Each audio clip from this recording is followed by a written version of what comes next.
voltamos com a discussão, hoje falando sobre uma proposta do deputado José Bittencourt, do PSD, que quer garantir, claro, o uso total da madeira legal no estado de São Paulo, principalmente em obras do governo paulista. Antes de falar de Santo André, eu li uma coisa muito interessante aqui, só para informação. O estado de São Paulo consome cerca de 25% da madeira extraída da Amazônia, e destes, 70% são consumidos pelo setor da construção civil. Desta forma, o Estado de São Paulo, através do poder de compra e de transporte, armazenamento e comercialização responsável, atua como um dos principais agentes reguladores e indutores da preservação dos recursos florestais da Amazônia. Só para a gente ver qual que é a posição de São Paulo dentro da realidade que a gente tem na Amazônia. E em Santo André... Isso sem contar o programa que temos hoje no estado de São Paulo, o programa Município Verde e Azul, Sim. que é modelo. Aliás, São Paulo sai na dianteira em muitas áreas de políticas públicas é o maior estado, aqui de São né? Paulo. O mais rico, né? É o mais rico. Isso facilita um pouco, né? Tem orçamento, etc. Exatamente. O próximo orçamento que está previsto em 173 bilhões, o governador já mandou para cá e queremos nos debruçar para discutir amplamente esses percentuais que são destinados para a Secretaria, principalmente a Secretaria da Agricultura. Eu fui presidente da Comissão de Agricultura e Pecuária aqui durante 2 biênios. Baixíssimo. Baixíssimo, nós temos que rever isso. Enfim, isso é uma outra discussão. Agora, em Santo André, Ana, e Luiz e Rafik, e telespectadores, a poda de árvores lá em Santo André se utiliza isso não encaminhando para os aterros sanitários, porque estaria entulhando mais ainda, mas se utiliza isso, tritura, prensa, faz um aglomerado aí de madeira e é utilizado em creches para trocar aquelas bancadas de madeira, mesinhas, banquinhos, etc. Então, note que da árvore você utiliza praticamente tudo, mas tem que ser sempre pela via legal, não é com certificação, com racionalidade, defendendo o meio ambiente.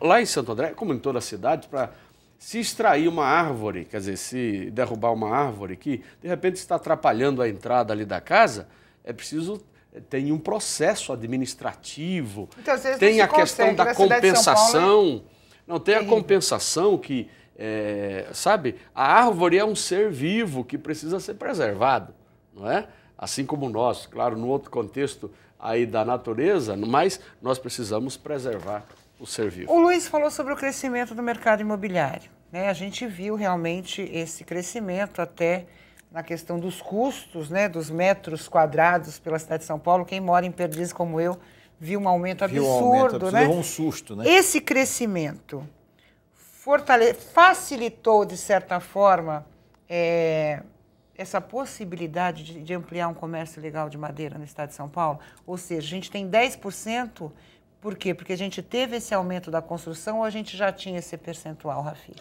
Então, na verdade, esse número de 10%, eu entendo que é um número que o Luiz colocou dentro da construção civil. Individual e particular. Isso, porque o número que nós temos é que 80% da madeira extraída na Amazônia, ela é de origem ilegal. Sim.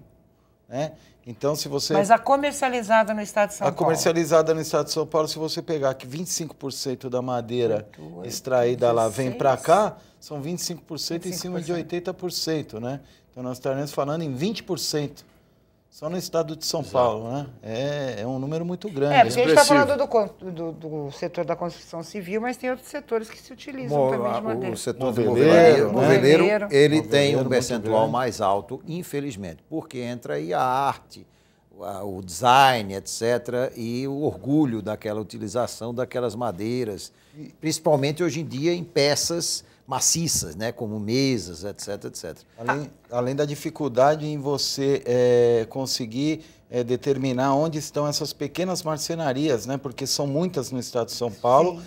Elas necessitam ter cadastramento no IBAMA e praticamente 95% dessas marcenarias... Nós vamos ali no Embu das Artes que a gente vê uma quantidade bastante razoável de madeira. Era isso que eu gostaria de questionar, o papel do consumidor, né? A gente está falando do papel de associações, de pessoas que Aí conhecem você vai entrar no a uso da questão... pele pela madame que tem dinheiro para comprar a pele. Eu acho que o que deveria existir é a fiscalização. Vamos louvar o deputado. Mas uma certa conscientização do consumidor. Você falou Sem da madame dúvida. que usa a pele. Hoje eu não usaria uma pele porque eu tenho conscientização de que você não deve matar bichinhos, né, Perfeito. para Não, tô entrar no citando mundo assim da como moda. um Mas estou falando de paralelo. conscientização exemplo. mesmo. Mas é não um seria exemplo. muito melhor? Eu estou tão orgulhoso do deputado, entendendo? Porque, muito obrigado por ser meu deputado. sim. Então, que a gente precisa mesmo é ter condição de formar uma legislação que leve, por exemplo, essa indústria de móveis moderno que eu estou dizendo, recentemente assumida, que são as mesas maciças de 10 centímetros de espessura, os bancos, a coisa rústica, etc., etc., que se conscientize de que aquilo também pode ficar bonito se não for feito com madeira ilegal. Então, hoje, E o a projeto Constituição envolve esse Civil setor também, né? obteve essa conscientização ajudada, porque essa conscientização ela tem que ser muito inflada pela legislação, pela punição, pela multa. Tá?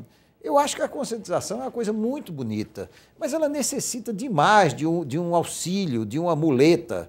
Essa muleta vem disso, da legislação, da multa, da prisão, do sujeito. E pelo próprio crescimento, o setor da construção civil evoluiu. O Rafik, Luiz Alberto, ele falou das pequenas marcenarias, Sim. né? Daqueles... o microempreendedor individual. Isso. Nós estamos até falando E que a gente legalmente que utiliza. nós votamos aqui na casa. Eu comprei Poxa, uma exato. sapateira e pedi para um marceneiro fazer. Eu Pois não sei é. até que ponto a madeira que foi utilizada é uma madeira legal ou não. O que eu me refiro é o seguinte, quem alimenta essas... Onde é que ele vai comprar o aglomerado, o compensado, a madeira, não a bruta, não a maciça, entendeu? Mas essa Mas as madeira... placas que são as utilizadas placas, pra- ele vai comprar pra produção de móveis. de empresa que, de repente, tenha... São sonegadoras, né? Porque o grande problema do nosso setor é um só. Hoje em dia, você não constrói um telhado de madeira, no mínimo 30% a mais do que um telhado de estrutura metálica. Hoje, o incentivo a materiais que possam vir a substituir madeira, eles existem. Para a madeira não existe. Então, a saída também para a legalidade é você fomentá-la. Claro. Você fomenta criando instrumentos, né? Muitos deles Barateamento de tributários. Sim, sim. Hoje em dia, o ICMS da madeira no estado de São Paulo é 18%, enquanto do concreto, do aço, do alumínio, etc. e tal, é 12%. 12, Então você já não consegue concorrer. Então nós temos um pleito na Secretaria da Fazenda, que nós estamos discutindo com a área técnica deles, para equalização da carga tributária da madeira. Poxa, isso é muito bom. E qual que é a viu? Porque carga se a tributária? madeira- Essa colocação, É, Se o nós ICMS podemos da madeira fazer cair para até... barateamento de 12%, Exatamente. o ilegal, Poderia ele vai ser inserido, legal. inclusive, nesse projeto. Porque ainda vale Pode a pena ser inserido nesse legal projeto. devido Pode a ser essa- inserido. Peraí, esse um de cada débito. vez, meninos. Ficaram empolgados É, agora, não. né? Com a ideia do Rafik. São ideias que nós temos que... Espetacular. Mas a gente já teve isso em outros setores no Pois estado de São é, Paulo. Ana. E teve na cerâmica. Calçado. Por exemplo, hoje calçado, todas as estruturas têxtil. de telhado da prefeitura são metálicas. E aquelas que não eram metálicas são substituídas por metálica, para evitar o cupim, para evitar o selamento com o vazamento de telha que Mas quebra. muito em E, tal. função E do assim por preço. diante. E também, muito mais também, em função do Em preço. função do preço. Que é Ninguém muito trocou barato. a madeira Qualidade. pelo metal porque Não acha o da metal qualidade. bonito. Porque o metal é Mais horrível. barato. E fica, né? inclusive, coberto. Mas... E não é acústico. Não é acústico. E tem a questão do clima também, né? O metal é extremamente Então, negativo. agora, Não, mas não né? estou falando da serenamente. telha, estou falando da madeira que Nós sustenta a telha. tivemos aqui na casa várias ações, quer dizer, tomamos várias ações com frentes parlamentares exitosas, de sucesso. A Frente Parlamentar Têxtil, nós conseguimos reduzir aqui o ICMS. Empresas que estavam se evadindo de São Paulo para se instalar em outros estados. Do setor calçadista, não é? Álcool e outros, a indústria da cerâmica, não é? Em um determinado segmento. Por que não abraçarmos essa ideia encampada já pelas entidades, junto ao governo do Estado, e chegar para o secretário André Calabria, doutor André, olha, é o seguinte, a questão está aqui, olha, porque o Estado ele precisa de estudos técnicos, de dados, de elementos concretos para tomar uma medida de caráter governamental. Não, e tem aquela parte que ele já foram feitos, viu, deputado? Nós e pedimos a ele um estudo, eles apresentaram para nós a arrecadação do nosso setor em 2010 e 2011, então nós temos isso dividido pelos NCMs, que são as nomenclaturas comuns do Mercosul. Então você consegue saber o que foi de madeira sólida, o que foi de madeira plantada, o que foi de painéis. Você tem tudo isso dividido, porque aí eles vão saber qual que é o tamanho do nosso setor e a importância do nosso setor. Não, e o governo comprovou com essas reduções, porque teve uma discussão sobre a situação tributária no estado de São Paulo, que mesmo você reduzindo alíquotas, você muito pelo contrário, você não aumenta, perde a arrecadação, você aumenta a você aumenta a base. Porque as porque pessoas não vale mais a poder pena pagar. Exatamente. Né? Não vale a pena ser ilegal. Porque só existe o ilegal vale hoje porque ele sendo ilegal, ele consegue vender o produto dele 30% mais barato. Qual que é o percentual em outros estados, Rafik? Tem estados que cobram até 6%, como o Sul. Os estados do Sul que produzem MDF, lá a madeira que vem para o estado de São Paulo vem a 6%.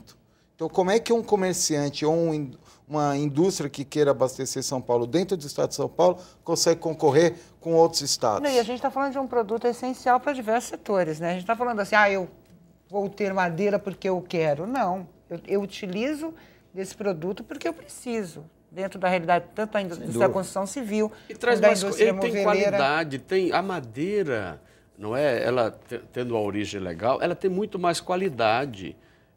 De uso, de utilização, é mais bonito, esteticamente é mais bonito, não é? A gente acabou de falar do metal. Enfim, então, estou empolgado também, viu, Luiz Alberto? Fora a corrente disso tudo, né? Que você, na madeira legal, você tem a corrente do trabalhador legalizado, com a carteira profissional correta, você tem a corrente de que o transporte é legal e assim por diante. Isso acarreta um monte de coisa, tá? Então, e a madeira ilegal só desacarreta, só dá coisa ruim. Eu acho que essa questão do imposto poderia ser inserida, inclusive, no seu projeto. No seu projeto. Eu estive em Manaus agora. Acho que você não pode, né? A questão nós não podemos. Pode. Por competência legislativa. Exatamente. Mas podemos fazer indicação. Claro. E estabelecermos uma regra aqui para iniciar o debate. A mobilização em outros setores começou por aqui. Claro. E aí conseguiram negociar com o governo e o governo apresentou o projeto de redução da alíquota. Vou dar um exemplo de que o governo, lógico que um outro setor paralelo, o setor de energia elétrica, que nós presidimos aqui uma frente parlamentar em defesa do consumidor de energia elétrica e combustíveis. O governo federal teve que se curvar diante da realidade desse setor e reduziu 16 ponto alguma coisa para o residencial, né, o consumidor residencial, e até 28% para o setor da indústria, da indústria consumidora, entendeu? E nesse setor, o governo, quando ele é convencido de que pode abrir mão de arrecadação, que não vai lhe comprometer em relação à responsabilidade fiscal, entendeu? Isto é, a garantia que ele vai ter, que se ele se desonera de uma parte, de um percentual aqui, pelo aumento do consumo, o aumento da produção, vai ter a devida compensação, ele entra na parada e toma uma atitude adequada. Né? Eu preciso de novo para um intervalo rapidinho, mas eu volto já já.